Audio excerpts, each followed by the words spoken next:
próprias fragilidades internas, pela própria falta de interesse dos lacerdistas de estarem com o Lacerda nesse momento, não deu certo. A Frente Ampla era JK, João Goulart e Lacerda. Acabou, os três morrem nos anos 70. Ela não é autorizada a se transformar num partido. E em 68, Lacerda é caçado e preso pelo AI-5. Ah, tá. Então acaba tudo ali. Ele vai preso? Vai preso, faz greve de fome na cadeia. Aí até um amigo dele, ou parente, eu não me lembro exatamente quem, diz pra ele assim: ô Carlos, você está querendo fazer Shakespeare na terra de Dercy Gonçalves. Isso aí não vai convencer ninguém, não vai mudar nada. Até que a filha mais nova dele manda uma carta para o Costa e Silva, e emocionada, falando que olha o que você está fazendo com meu pai. Lacerda não era comunista, Lacerda não... Entendeu? Não tinha muito como os militares justificarem aquilo ali. Então ele não fica muito tempo preso. Ele é solto muito rapidamente, mas fica sem os seus direitos políticos. Ele morre sem recuperar. E legado dele, assim, ele deixou algum legado para nós, para o Brasil? Ele foi redescoberto só depois que foram abertos os nossos direitos políticos novamente? Ele caiu no esquecimento? Tu tá fazendo ele ser relembrado? Mas teve algum político que tentou se abraçar no legado dele ou não? Agora que está sendo relembrado. A professora Sandra Cavalcante foi uma das maiores lacerdistas no tempo do Lacerda, foi a parceira, amiga próxima dele. Ela ainda vive, ela tem hoje 94 anos, se não me engano. Eu estive com ela algumas vezes pessoalmente, ela escreve uma das orelhas do meu livro. A professora Sandra foi candidata ao governo do Rio em 82 contra o Brizola. Ela disse que derrotar o Brizola era uma questão de Estado, mas não conseguiu. Então eu acho que de quem veio depois, aquela que tem a maior legitimidade para se dizer herdeira do legado dele seria a professora Sandra Cavalcante. Mas a carreira dela foi uma carreira longa, ela foi deputada constituinte em 88, e candidata ao governo do Rio em 82, mas não dá para dizer que ela deixou um legado em termos de corrente política no Rio de Janeiro ou no país. O que a gente tem é um legado do Lacerda material, administrativo no Rio de Janeiro. Ninguém pode negar isso. Inclusive, muito antes de eu escrever o livro, eu estive num táxi com um motorista que tem ideias varguistas, aquela coisa do petróleo é nosso e etc e tal.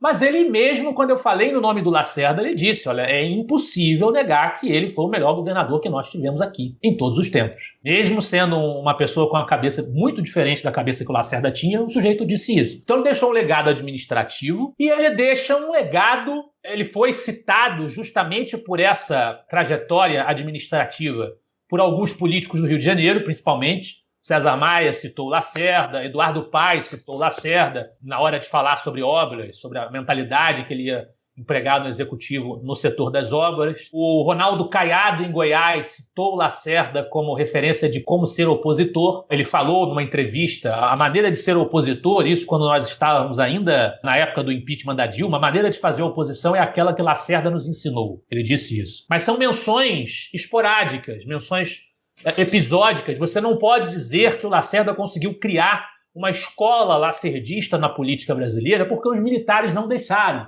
Eu acho que a grande lição que fica pra gente é a lição de um personagem da nossa trajetória nacional, que, como diria o professor Antônio Paim, todas as boas ideias, elas, por mais universais que sejam, é preciso construir numa comunidade política uma tradição para essas ideias, conversar com a realidade daquela comunidade política. Então, para nós que defendemos ideias liberais hoje, buscar quem o fez no passado, quem representou essas ideias no passado, a despeito das diferenças de detalhes, é algo importante para nós assentarmos essa tradição, que foi quebrada e nós estamos reconstruindo, tentando reconstruir. Então, do ponto de vista do legado, da obra, da vida que ele realizou, daquilo que ele fez no seu tempo, que ficou registrado na história, ele serve como um dos modelos de atuação liberal no Brasil, no passado brasileiro. Mas também serve de exemplo dos erros que nós cometemos, dos erros que o Brasil cometeu quando nós tivemos a chance de ter um candidato autenticamente liberal conservador.